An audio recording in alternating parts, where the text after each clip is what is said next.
Welcome to another episode of the Cozy Cottage Crochet Podcast. My name is Hannah, and this is a podcast all about crochet, a little bit of knitting, sometimes sewing, and generally living the yarniest life possible in St. Petersburg, Florida, where I live.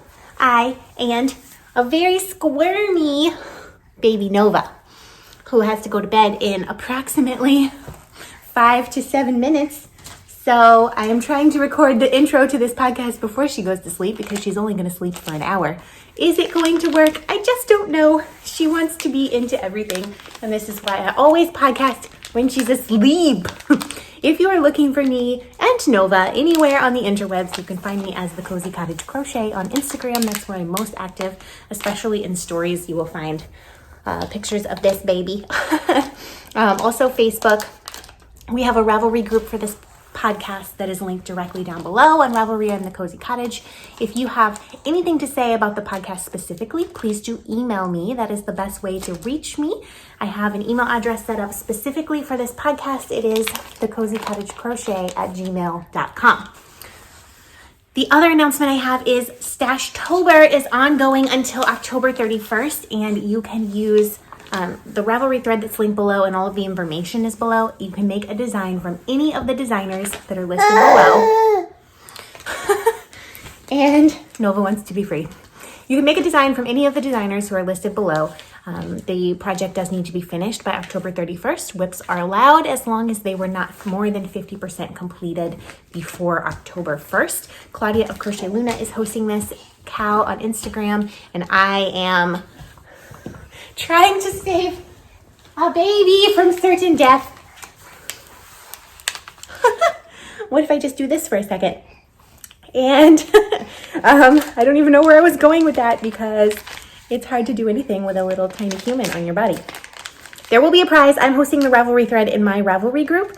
So if you comment there, I will randomly draw a winner after October 31st for one of those prizes. And it's almost Halloween. What are you going to be for Halloween? This one's going to be Minnie Mouse. And I'm going to be a hot sauce packet. A Taco Bell hot sauce packet. I'm back. For you, it was no time, but for me, it was 15 minutes. So I put her down, changed her diaper. She's in the crib now, going to sleep. She's not quite asleep yet, but she was pretty tired. So, that's the first time I've tried to record any part of the podcast with her. And now I have reaffirmed to myself that is why I don't. Because if she could play by herself and be on the floor next to me while I was recording, then that would totally work. But she wants to be on my face all the time, or crawling around trying to kill herself literally by falling off the couch or doing something unsafe. And perhaps I will be able to record more intros with her, but I definitely don't think we're at the point where she can make appearances on the podcast because she's not super great at entertaining herself. She does play by herself, if I'm lucky, for 20 to 30 minutes, maybe 2 times a day. She'll get really into what she's doing and not bother me. But if I'm doing anything remotely interesting, she wants to be involved in that. So we have to jump right in because I only have 1 hour total to record this and get everything torn down and put away before she comes and wakes up from her nap. And we have a lot to get through. So first of all, thank you for being here and putting up with my shenanigans.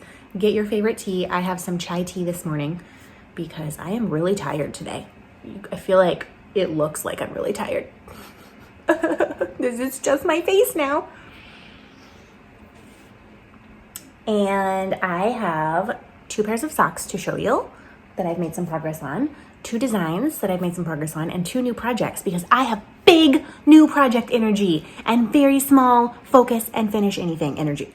And I'm taking it while I can get it because, for 6 months, probably longer than that, honestly, for a good period of time after she was born, I had 0 new project energy. So I keep starting new projects and thinking about new projects I want to start, and my WIP bin is filling up, it's overflowing at the moment. But I'm okay with that because then those WIPs will be there and started when I need to just pick something up and work on it. So don't shame yourself if you're in a big new project energy space. Let's just start with socks, shall we? And then we will get into the crochet. so I have made progress on the 2 pairs of socks that I was working on. They're both living in my sock bags, which are from Slipped Stitch Studios. They are my favorite sock bags of all time. I cannot recommend them enough. This one has been all over the world with me and the country. This one hasn't done so much traveling because I have not done so much traveling since I got it. They have held up beautifully well. I bought this one. Claudia of Crochet Luna gifted this one to me and I love it so much. And like, I just have nothing but good things to say about these. I think it's been a long time since I've purchased this one, like a couple years. So I don't know what they cost now. I want to say it's like $30-ish for one of these. Worth it. Like, this is such a quality product. And so I'm going to show you the one that has only a little bit of progress because it's only had 2 inches.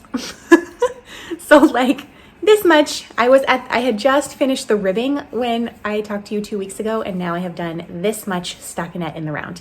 And I have picked this up only when I needed something to just go around and around on. I was so happy to have had the ribbing done on this. This yarn is Sauberball. Ooh, it's kind of a rat's nest in there. And there's a button with a sheep on it. This sheep used to be on the outside of my bag, but this little claspy thing is like very, very loose and it kept falling off. So it's in my bag and apparently in my yarn now. So if I can find the tag of this yarn, I may not be able to because it's in there somewhere. Just dig around till I find it. There it is, Sauberball Crazy yarn. This is the colorway Fliederduft. Who knows? You get 100 grams. I don't speak German. I got this at my local yarn store stash. It's 75% wool, 25% nylon. I have made 2 pairs of socks out of this yarn before. One ball I got in the UK when I was there in 2018, and one ball I got in Orlando when I met up with Clarizabeth of the Crochet Cakes podcast, and Caroline from Mind and Muse, and Kalisha from the Quirky Monday Craftcast. All the C's, and then me, and H. We got together, and I got that ball of yarn. So this ball of yarn I got at my local yarn store just recently with some birthday/Christmas money that I had gotten since having Nova that I completely forgot about. So I bought enough yarn to make 2 pairs of socks essentially with that money. And this is a bit of a mess, but I'm happy to have this sock on the go because if I need something to just go around and around, this is the perfect project for that. As always with my socks, I use my ChiaoGoo red lace 2.25 millimeter needles. I have 9-inch circulars. I do the entire sock on 9-inch circulars except for the toe decreases. And I will talk to you about what patterns I am using when I pull out this second sock because I have made some progress on this. This one has gotten more love because it's just delightful. So last time I had finished this sock. This is the first sock. So I cast on 64 stitches. I do 15 rounds of 2x2 ribbing. I knit, this is probably 6 inches total, I think. And then I did the heel, which I'm currently obsessed with, the Shadow Wrap Heel by Denise, who is Earth Tones Girl. And it has, if you want to learn how to knit socks, I cannot recommend Denise of Earth Tones Girl more. The Socksploration pattern that she has will teach you how to make a vanilla sock like this, and it has videos, so you will be able to do it. And honestly, like, she runs a No Fear Sock Cow often as well, and like, if you're afraid of any part of a sock, like the heel, the cast on, the ribbing, the toes, any of it, like, she has videos, she has support for you, like, just go check out Denise. So I do her Shadow Wrap Heel because it's amazing, and I made a pair of socks already and it fits so well. So and then I do the foot for about 5.5 inches, and then I'm doing the toe. Now I don't use the toe from Earth Tones Girl pattern because I prefer a rounded toe when I am working top down. I don't mind increasing in a wedge toe, but I hate wedge toe decreases on my foot. Like, I just have weird fat toes, I guess. But that's the thing about knitting, is you can make patterns that fit your style. And my toes do not like a decreased wedge toe. I have made a couple of them and I really don't like wearing them. They just like rub my pinky toe weird, and I don't like the texture, how it feels. But a rounded toe, which looks like more like this, my feet are very happy with. So that is the toe I use. So last time I was right here. I had done the ribbing and just like this much. So I have actually completed the leg of the sock and the heel, and done about 1 inch or 1/2 inch into the foot. Oh, I dropped it. would it be a Cozy Cottage Crochet podcast if I did not throw things on the floor unintentionally? That's number one. How many things will I drop on the floor? We'll find out. So I'm doing contrast cuffs and toes. I'm not doing contrast heel on this one. And after finishing the first sock, I was like, oh, I wish I had done a blue heel, but I really like them. I don't think they need a blue heel. I think they're perfect. But because I'm not doing a blue heel, it becomes a little bit harder to measure the foot. So the first round after completing the heel, I put this stitch marker in, and I will measure from that point to get to my toe. This is what the strong heel looks like folded. Oh, it's so beautiful. And this yarn, I have this yarn, and it was a sock set. So there was a 100-gram ball of 20, 75, or maybe it's 80-20 yarn. I have to find the tag for this as well. But it's in here somewhere. I don't know. Oh, there it is. I'm so unprepared. It came with a 20-gram mini, which is the colorway Bear, and a 100-gram 8515 superwash nylon for both of these. No wonder I love knitting socks in this. It's like the most luxurious plump yarn on the planet. So this colorway is called Maybelle, and it's from May Fibers, which I had never heard of before I saw it at my local yarn store, but this had to come home with me. This is the realization of this birthday / Christmas money, because this sock set was $35 because it's hand dyed, and also fancy yarn.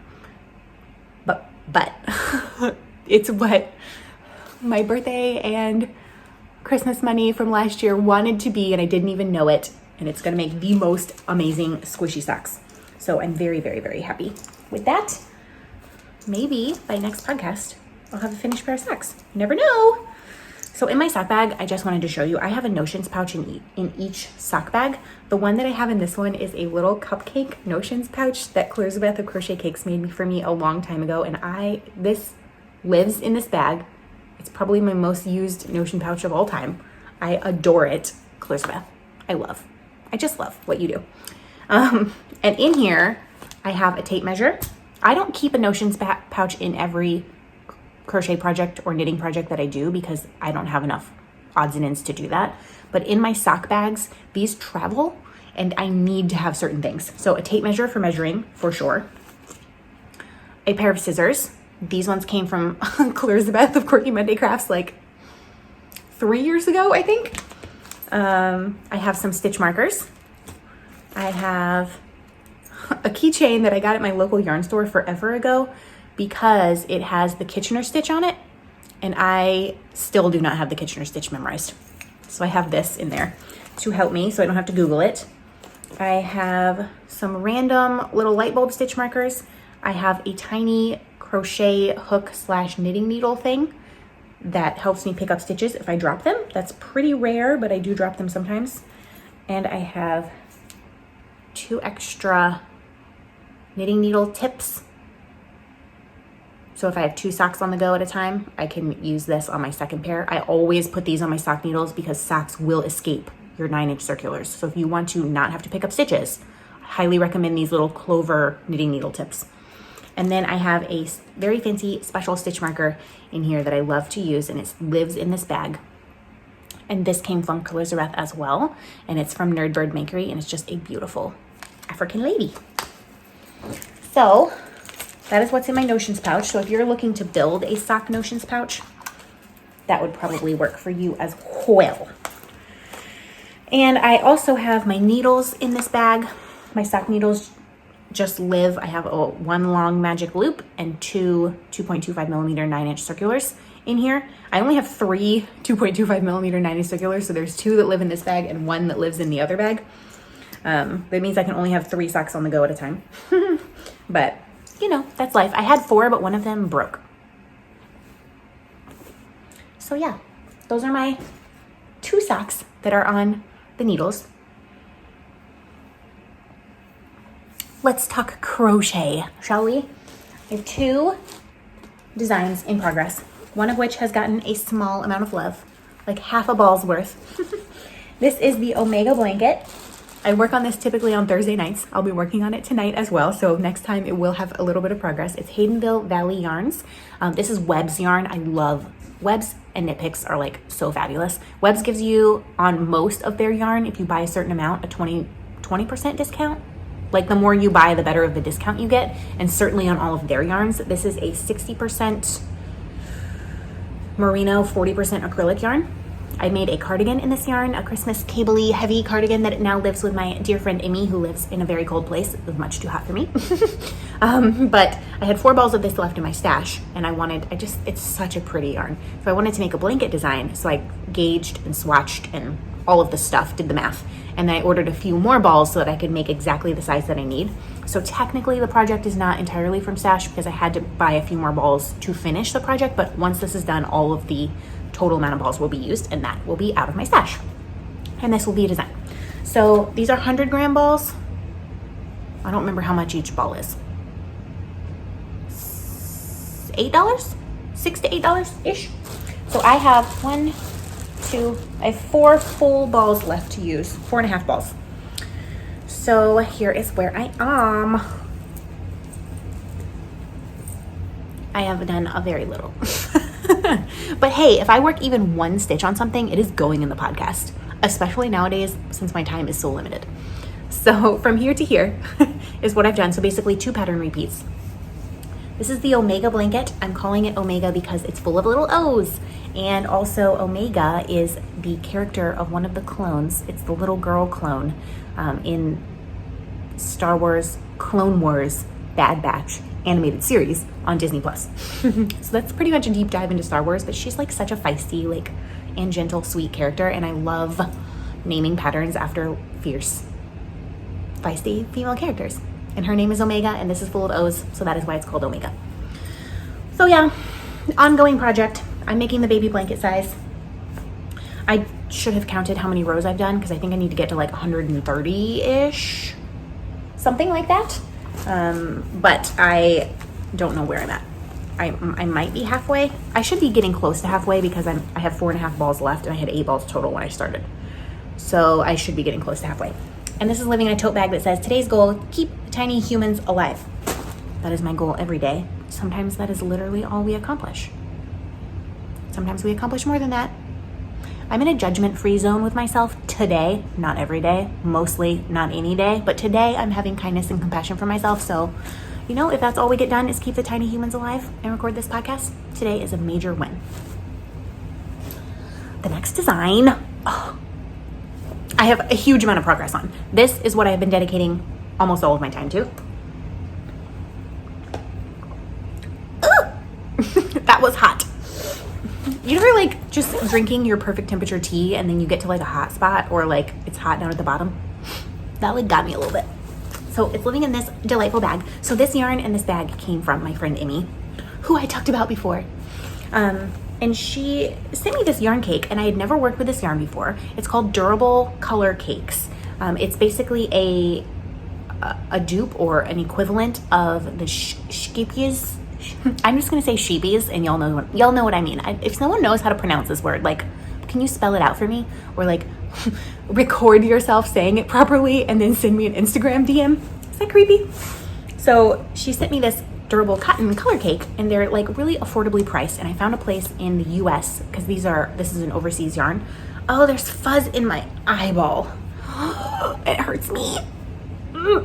This is a hazard of podcasting. If you're ever thinking that you're gonna start like a crochet or knitting or fiber content podcast, just know that you will get fuzz up your nose and in your eyeballs while on camera, and it will just be not attractive.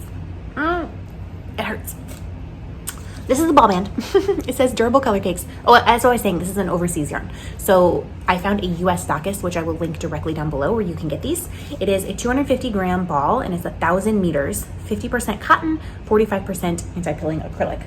This is the colorway Upside Down Pineapple. This is how much I have left. Not much. So I am trying to decide what to do now because I've reached the end point of what I graded. And I did this not yesterday because I didn't touch yarn yesterday, but the day before. So here we are. It's upside down. So basically it is a asymmetrical triangle shawl. And this is where I was. Where's my stitch marker? this is where I was last time. So I've done all of this. This stitch marker was keeping track of how far I had come this last week, because I needed, these rows are so long that like I needed some extra motivation. This stitch marker is where I was the last time I podcasted. So I've done all of this, and it's like pretty large now. I have not blocked it yet. All of the ends are on behind still, and it's definitely going to grow a little bit when it's blocked. It's a fairly good size right now. I would like it to be bigger, but it is going to grow a bit when it's blocked, and it will stay that way because it's acrylic. There's an acrylic content to this yarn, so I can make it stay that way. So the drape will definitely be different than this, but this is called the Sunset Beach shawl, and it's called that because it moves. First of all, there's a beach very near my house called Sunset Beach, and I think this colorway of upside down pineapple looks like the sunset on the beach. Like it goes from the yellow into the blue, and then it gets even a little bit green and darker. So like the progression of the shawl is a Sunset Beach shawl, and I'm very excited about this. I think what I'm going to do is include in the pattern an option to make this bigger if you want, because I have weighed what I have left and I know how many stitches I'm getting per gram of yarn. So I'm getting roughly 65 stitches per gram of yarn. To add another section of this, like another solid section and another ribbing section, I would need approximately 60 grams of yarn, and I don't have 60 grams of yarn. But what I'm going to do in the pattern, because this will be one size, and I know some people like a bigger size either because maybe your body is larger or just you like larger shawls. Some people don't want that extra bulk, right?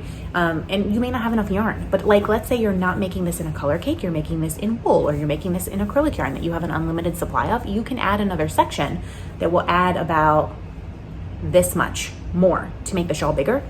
So I think I'm gonna include that in the pattern. Like I'll write it up the way this is and then put optional. You can work this next section, add another 20 rows, and then your shawl will be slightly larger. Or if your gauge is really tight and like you have enough yarn to do it. So I think I'm going to fasten this off and then block it, hopefully sometime this week. I did have a really interesting couple of comments because I talked last time, I've never used a cotton cake before where it changes one thread of the yarn to a different color. It just kind of ties it on. And so I didn't know if that was normal. And some people commented saying, yes, that's normal. But an option to do instead of weaving in these ends on the back to hide those knots is to get some fray check and rub it in that little spot. So like cement that little knot and to hold those little ends down, and then just keep crocheting. Now I don't have any fray check, so I just kept pulling the knots out and I will weave them in on the backside. But I think that's a really, really, really great option. I full on had to stop recording because the thing in my eye got so intense. And also I don't want to be just like rubbing my eye for the entire podcast. So I had to go actually take my contact out and like rinse it out to get that fuzz out of my eye. Hazardous. Anyways, I have 2 more projects to talk about. They're new projects.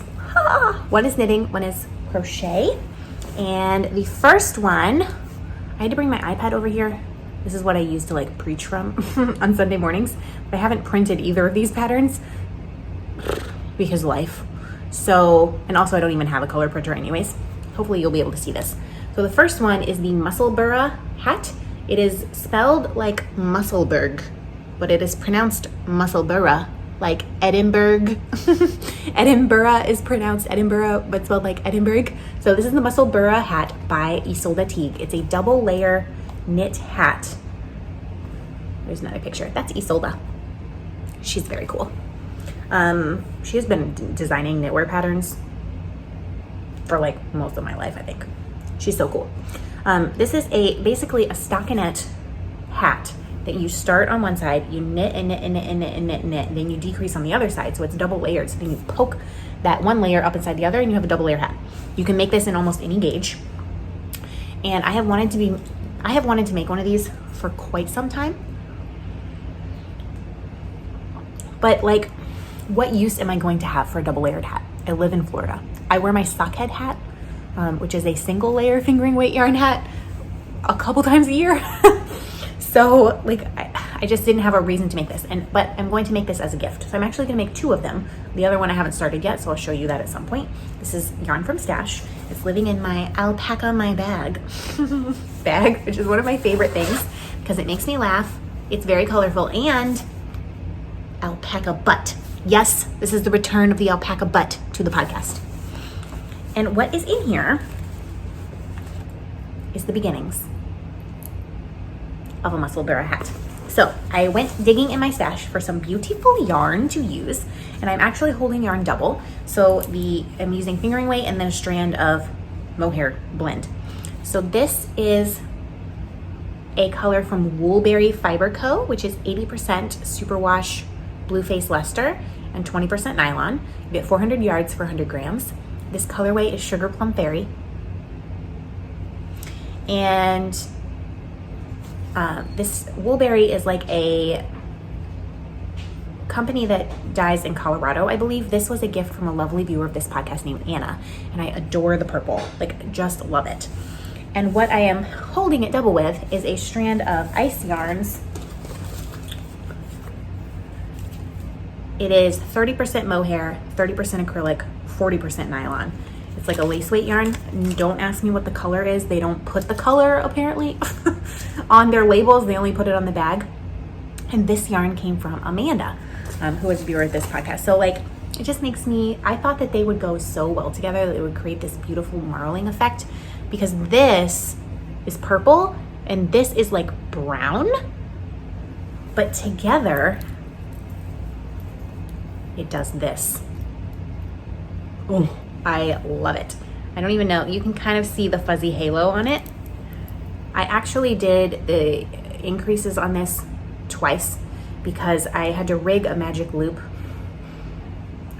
It has any gauge, and if you're using sock yarn, it recommends you go up a couple of sizes. So I knit socks on 2.25 millimeter needles. So I was like, okay, so a couple of sizes would be 2.75, and then I'm adding a thread of mohair, so let's try 3 millimeter. That gauge was so tight. I was getting lace weight gauge with fingering weight and lace weight held double. So I ripped that out, and then I am using currently a 4 millimeter, and this is very dangerous because I don't have tips stoppers on this, but the gauge, I'm much happier with the gauge. So basically you do these increases, and then you're just gonna knit around and around in a circle for a very long time. And so I have my stitch markers to mark where the increase points were, and then this stitch marker, which is a cat head, is for the beginning of the round. So I haven't got very far, but this is some nice, easy round and round knitting. And because I'm using 4 millimeter needles, it should go quicker, right? It should go fairly quick. So we'll see. I'm pretty excited about that because I've always wanted to make one of these. I don't know if this will be done in time to be a Christmas gift, but yarn doesn't expire.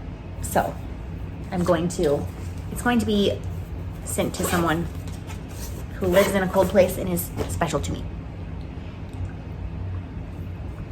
Now, the last project I have barely started. Like, I have swatched for it and that is it. In fact, I'm not even done with the swatch.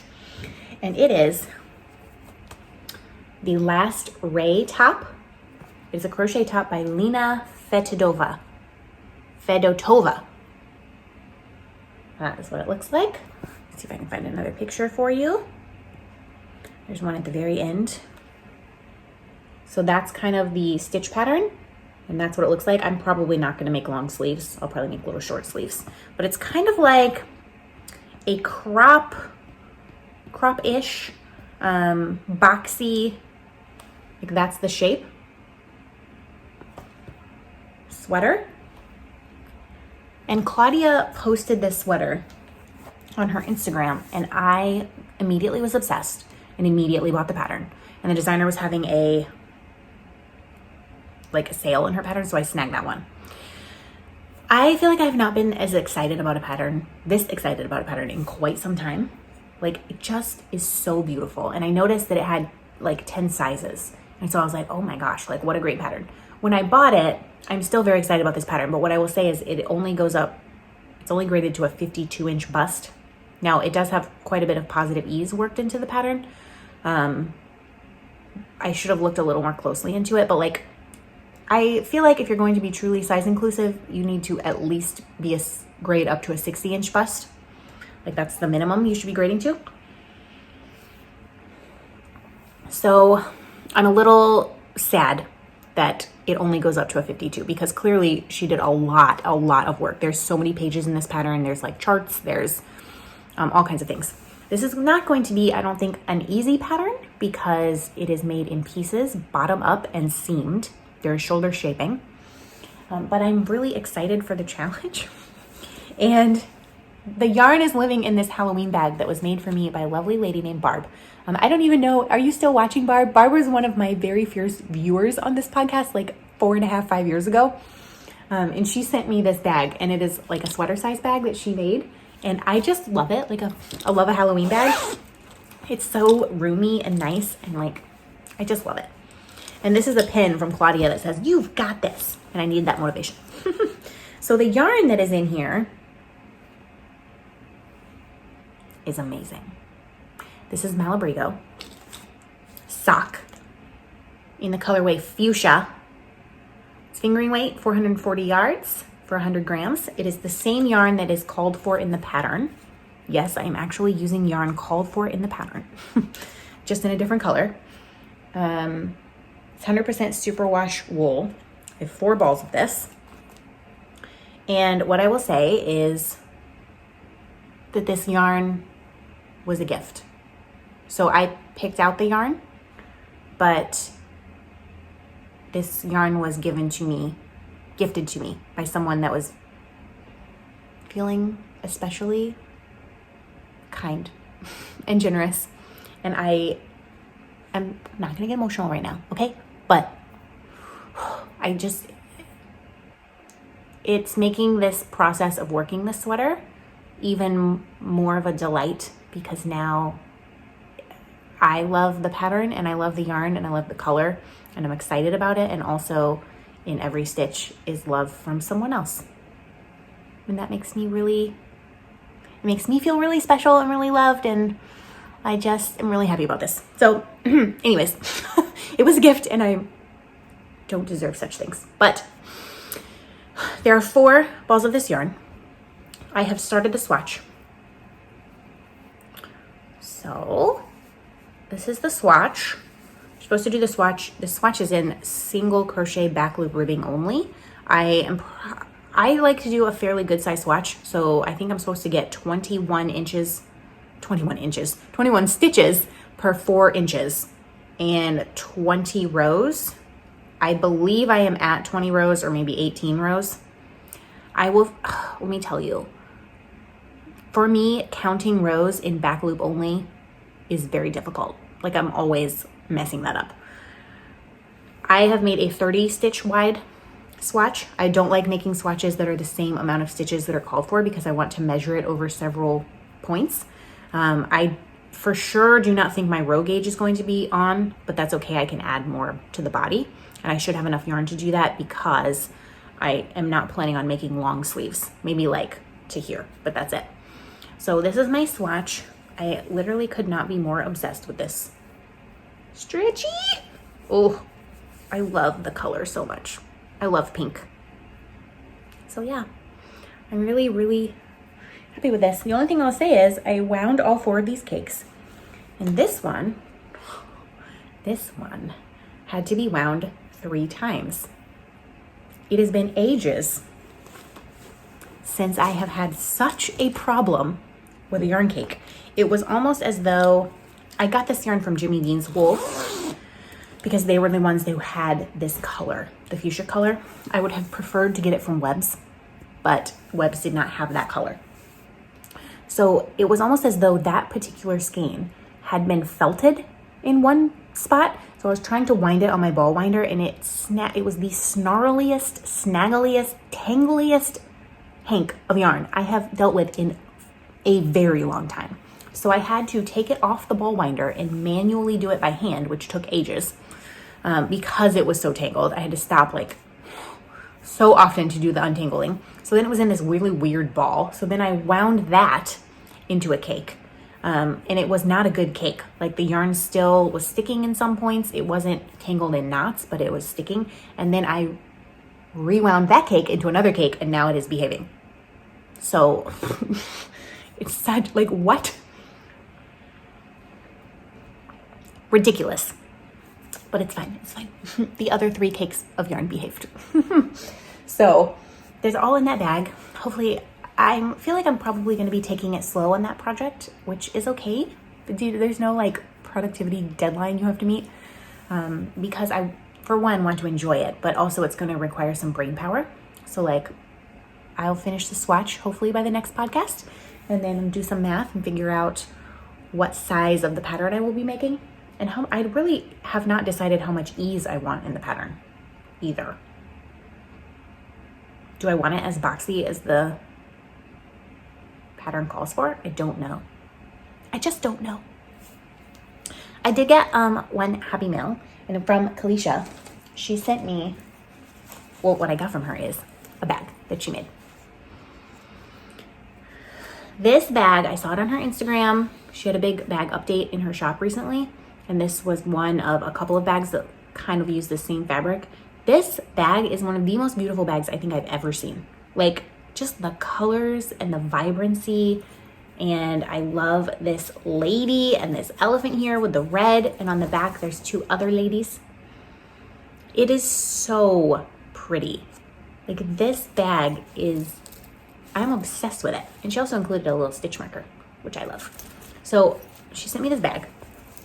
And I also got, she was at a thrift store and found some Tunisian crochet hooks and had some extras. So she sent me a couple of Denise Tunisian hooks, a 5mm and a 6mm, which of course she'll be put to use at some point. So thank you so much, Kalisha. This bag is gorgeous. I feel like a project needs to live in here immediately. But what? Will I have to start something new? I don't know. So that was the happy mail. And I'm looking all around. Is that the end of the yarny content? Is it? I suppose it is, but you know, I have things to ramble on about. So, first of all, thank you so much for all of your lovely comments on the last video. I have had almost no time to respond to any of them, but please know I have read every single one. It's just really meaningful that you take time to engage with what I'm saying and to share your experiences. And like, I promise you, I read every comment, and like, I really, really appreciate it. And so if you weren't around for the last episode, I was talking about how difficult parenting is. And parenting feels hard because it is hard, not because I'm doing anything wrong. So when I recorded the podcast last week, I was feeling pretty good, right? Or 2 weeks ago. And I was like, Nova has the sniffles. And a couple of you said it might be teething. It was not. She got sick. That night, she was up for 4 hours crying. Like, just inconsolable. I did the Tylenol and we did everything. She just couldn't handle it. She was sick over the weekend, it's so hard when a baby is sick, like, because they cannot, her tolerance for anything going wrong is so low at that point. Like, if her bottle was the wrong temperature, if she couldn't have her body on me at all times, and like, that's pretty demanding. So she was feeling better. I would say by Monday, she was feeling better. She was still like sniffling and stuff. But she started to feel better. And if you have a baby, get some Vicks baby rub. That is the thing I think that helped her the most sleep, because I would rub that on her chest and the bottom of her feet, and she would sleep. Because it helped her breathe. So if you have a sick baby, Vicks baby rub and a humidifier. Get those 2 things. She started feeling better, and then I feel like I was just in kind of a hormonal fog. And I've talked before about that something is wrong, like in my physiology right now. So I got some blood work, or I got blood drawn, I should say, last Friday. So like 5 days ago. I don't have an appointment to go over that with the doctor for another like 2 weeks, but hopefully that will show something. But I like the brain fog, the fatigue last week was incredible. Like, it was one of the toughest weeks I think I've had in months. There were every day, multiple times a day, where I was just laying on the floor. And Nova was climbing on top of me and playing and like doing this on my head and like crawling all over me. And I just couldn't even move. Like, I was that tired. And the brain fog. And I was like super sad, super emotional. like I was PMSing, except it was after my period. So I should not have been PMSing. So we did that for a few days. And then Friday last week, I woke up and like the cloud had lifted a little bit, which is, oh, thank goodness. And so this whole week I've been feeling pretty darn good, which I'm just very appreciative of, to have a week where I feel good. I don't know where I was going that. It's been a couple of weeks. Like that was a really, really tough week. We were just in survival mode. I think I ordered takeout twice that week. I got so little done for work because I just couldn't physically do it. Oh, I know where I was going with this. I'm so happy to be having a good week and be feeling better this week. And I'm trying to there's two things I want to talk about, and one leads into the other. I want us to think about the language that we use, because when I talk about how I'm feeling, or when I talk about needing a break from her, and like we really are trying, I'm trying to somehow see if we can manage to pay for childcare for 2 days a week. Like if I could have Monday and Wednesday, even like 4 to 6 hours on those days for her to have childcare, whether that's someone coming here or, there's no daycares that will take her for that amount of time. And pretty much all the daycares have mile-long waiting lists anyways. The problem is the daycare is what we can possibly manage in our budget, but they're not available. And like having a babysitter or some kind of nanny come for that amount of time is out of our budget. But so we're trying to figure out, like, is it possible for us to like get childcare for 2 days a week for just a small amount of time? And I have talked to like multiple other moms about this, trying to find like, do they know anyone? Do they have any recommendations of anyone or any places that might be available for her? Because I need a break, and also I need time to focus on my work, right? And what the responses that I'm getting are, we don't have childcare either, and this is really tough. And that's true. Like, I know that that's really tough, but I specifically talked to 3 different moms this last week, being like, just, do you know someone? I think it would be so helpful for my life and for Nova's life if I had this amount of time to have childcare for her. And they all have said, well, I haven't had childcare and we're just surviving and it's normal. Okay. Yes. But actually, we're just surviving is not great. Like, that's not good, right? Like, our goal should not be to just survive. Like, we should be able to have the support that we need. And I understand deeply that childcare is so expensive and like hard to get. But I think what we do when we say this is we're just like, oh, well, this is normal. Everyone feels this way. Everyone should feel this way because it's hard. And another thing is when I talk about my hormones, or I talk about like my hormones being out of whack, I also have a spot internally where about 4 or 5 months post-birth, I had some granulation tissue removed by my OB, and that spot it's not right. Like, something is wrong there. It still causes me pain. And what I hear from a lot of people is, well, that's normal. And yes. But if by normal you mean it's common, yes. I don't think normal is the right word to be using. And maybe I'm just nitpicking, so I'd love to hear your thoughts about this. But let me tell you my thought process behind this. When we say something is normal, I think that shuts off the conversation of people actually getting the support that they need.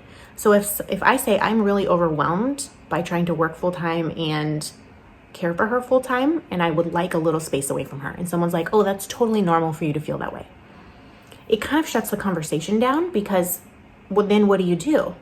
Where do you go from there? But if someone says that's really common, it's really common. It's a common experience that moms share, that we feel overwhelmed, especially when trying to work full-time and care for a family and care for our partners and care for the house and do all the things that we're trying to do. I think that shifts the language a little bit, right? Like if I'm like, hey, my hormones are out of whack, like something's wrong, and people are like, oh, that's normal, that's gonna possibly stop me from actually seeking help I need. Like, and I can't even tell you how many people have been like, oh, it's normal for your hormones to go crazy after birth. Well, yes, I agree. If by that you mean it's very common. Many people have this shared experience of your hormones going crazy after birth. But if I just stop there, like so many people have been like, oh yeah, my hormones didn't level out for a couple of years. Well, I don't want to feel this way for a couple of years. And I don't think that we have to either. Like there are resources available, there's support available. That's why I'm getting blood work. That's why I'm talking to my doctor about this issue, because it's common for hormones and bodies to go through this huge change and to not really be able to regulate themselves. And maybe I'm deficient in some vitamin or mineral or something that's not, helping me. It's common. It's not normal. This is not how I normally feel. This is not how I should feel, in fact. And so when I also was talking to someone about the experience I'm having with this spot where the granulation tissue was removed, and it's painful. Like she's 10 and a half months old. I should not be having pain there, right? And they're like, oh, that's normal. I still have pain. And this mother has had a child 4 years ago. So for 4 years, she's had pain in the spot where some granulation tissue was removed. So it's common. I don't think it's normal. You shouldn't have to feel that way. So I don't know. Maybe I'm just blowing this way out of proportion. But I think the way that we speak about these things is really important, because if someone says to me, I'm feeling really overwhelmed, I try really hard to say to not say it's normal. What I try to say instead is that's really common that people experience this, or I'm experiencing this also, or it's okay that you feel overwhelmed. It makes sense that you feel overwhelmed in this scenario. So I don't know. I'd love to hear your thoughts on this. Comment below. We can have a conversation. So the direction that this is going in is I have a spot where the granulation tissue was removed. And granulation tissue is like when your body is healing, it like creates tissue in a certain area that should not be there. And I had a fairly large amount of it growing on the inside of my body. And because I'm not good at advocating for myself and I didn't have the support I needed postpartum, I did not know that wasn't normal. I didn't know that shouldn't be happening. So I had pain for weeks and weeks and weeks after giving birth. And it started getting worse and worse. And I'm like, I should be feeling better by now. And I'm not. I'm feeling worse. And so I finally was like, okay, I have to go to the doctor. So I went like 4 or 5 months postpartum, and they were like, oh, you have this granulation tissue that has to be removed. It's causing this massive irritation, inflammation, and like that spot, like she put her finger on it and I almost cried. Like it hurt that bad. So she removed it. They like silver nitrate it off, which means it like burn it off essentially. And that was 5-6 months ago. And I'm still having an issue in that area. And so I've talked to my OB, and she's like, well, it doesn't have to be that way. You need a pelvic floor physical therapist, not a regular physical therapist, a physical therapist that specializes in pelvic health. And so I did a bunch of digging on this. Like, what is a pelvic PT? So a pelvic PT or physical therapist is a person who specializes in down there. All kinds of stuff, like for all kinds of people, men, women, non-binary people, like there's all kinds of stuff that can be done down there. However, for postpartum moms specifically, they can treat pain related to granulation tissue. They can treat scars, like if you've had a tear when you were giving birth, which I did, because they had to suck Nova out with a vacuum because her heart rate kept dropping. They can help with if you have like urinary incontinence, because something went wrong or something got overtaxed. I know a lot of people postpartum struggle with that. That's not my struggle currently, thank goodness, but I have other problems. So they can treat all of that, and it doesn't have to stay this way. And really when that mom was like, oh yeah, I still have pain in that spot, and 4 years later, I was like, oh no, like it's not going to go away unless I get this looked at. So I did something very depressing, which turned out to be very depressing. And I asked in my mom's group, like, if anyone had a recommendation for pelvic floor PT. And I got probably 6 to 8 names of people that these moms had experience with and had good results. Not a single one is in network for my insurance. And so I was like, oh, so, okay, I really don't want to go to some random down there doctor. And so I like searched every single name in the database on my insurance's like online website of people that they work with. Not one. Then I called them and I was like, okay, like, do you have anyone? They're like, oh yeah, here's a list of physical therapists. And I'm like, okay, but that's not what I need. What I need is a pelvic physical therapist who specializes in this problem. And they said, oh, well, we don't really have any of those. We don't have anyone. Basically, there's no one in network around me who does that. That was like a very frustrating day last week. Probably added to my anxiety. But like, so basically it's not covered. Like technically it's covered because technically it is a service that I should have a copay of $45 for, even though they limit it to like 4 visits in a calendar year. That's how many you're allowed to have. It should be $45 per visit, but there is no one that they will cover in my area at all. So I can find someone out of network, or I can find someone that's private pay. The out of network people, the insurance will cover 40. I think I have to pay 40% of whatever the cost is if they're out of network after the deductible is met. But of course my deductible is $2,500. So there's no way that we'll even ever get to that amount. So it's basically private pay. So like, I just find that irritating. Like, what is the point of insurance if I can't get care? And I know what the point of I feel privileged, honestly, that I even have insurance. And I know some of you live in other countries where this is like not an issue at all. And I am a little bit jealous of this. But basically, if I want to get this issue looked at, or I'm still having pain in that spot, and I want to get it fixed, I have to come up with the cost myself. And that simply, it's really not possible right now. Like, I've looked into it. It's probably would need a couple of sessions. The initial evaluation is about a couple $100 just to be seen. And then you, of course, have to have a treatment plan.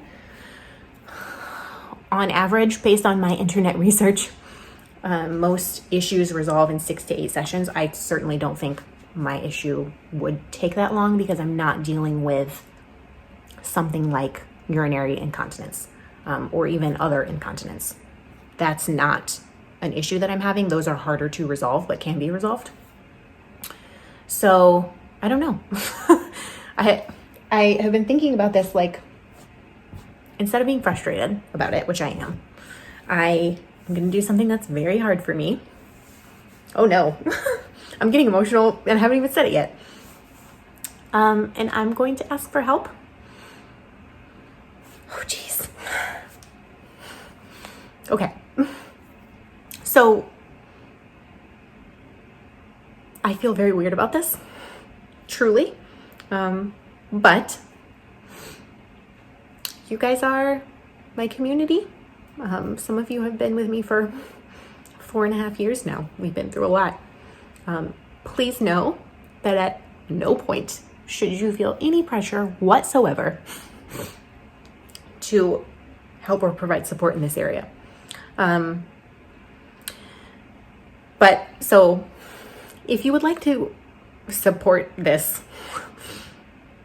me being able to go to a doctor for this issue, I'm going to have a pattern sale. And so I'll put a code on the screen. The code will be down there, doc, because I think that's funny. So you type in down there, doc, on Ravelry, and it will give you 30% off of any of my patterns.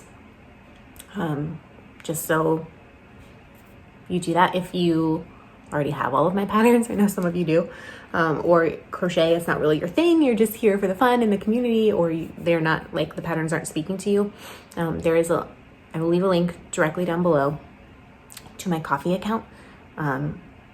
you can like donate a coffee essentially. Sometimes people do that, which is like so appreciated. And I use anything that comes in that way. I just use to keep this platform ad free. I use it for like shipping costs and administrative costs and like equipment, like the tripod that I'm currently filming on. I had collected those and bought a tripod recently for this because my old one like truly died. Was very precarious. Oh God. So please don't feel any pressure that you have to, or even that, just please don't feel any pressure. I'm not, I have all the words that I want to like justify this and be like, but I'm not going to do any of that. So many people since Nova has been born have been like, just ask for help, which is honestly one of my least favorite things that people say, because there's not always help available, even if you ask for it. And it's hard for me to ask for help, truly, because I don't want to like put anyone out or make anyone feel bad or put pressure on anyone. Part of that's my personality, and part of that's just me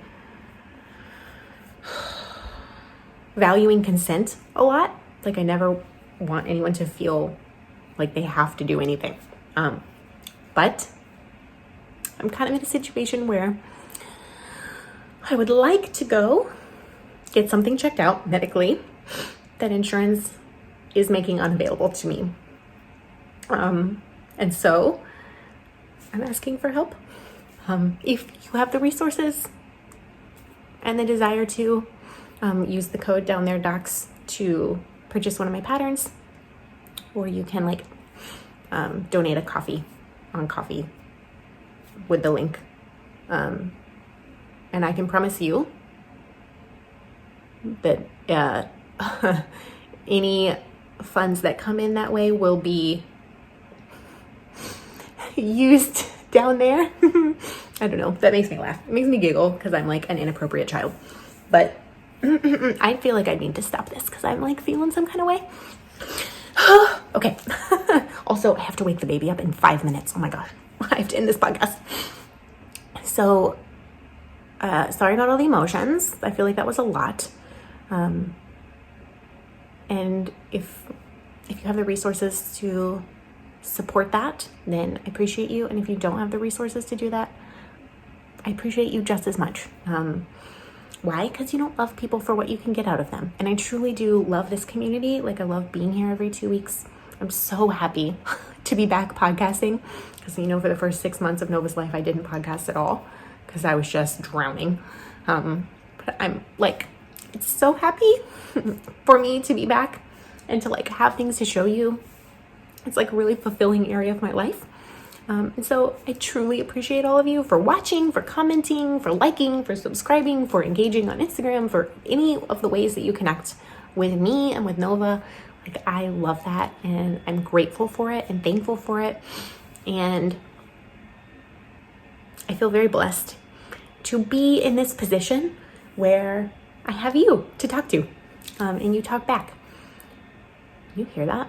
I don't know if it's picking up on the camera, but the elementary school behind me, their fire alarm is going off. I wonder if they're having a fire drill or if there's an actual fire in the elementary school. So I do have to end this because the baby is waking up and I've got to make her bottle before she cries about it. But sorry for this weird episode, I guess. I've kind of rambled on. I would love if you left me a comment below with what you're working on. I will try to get to some of those comments and respond this week, and I hope that you're having a wonderful time with your crafting. If you're having big new project energy, keep on it. Start all the things. And if you're having finish and don't start any project energy, keep on. Finish all the things. And I will be back in 2 weeks. Happy Halloween, because this is going up the week before Halloween. I'm going to be a hot sauce packet. Nova will be Minnie Mouse. If you want to see pictures of this, you need to follow me on Instagram. And until I see you again, happy crafting. And I will see you soon. Bye, friends.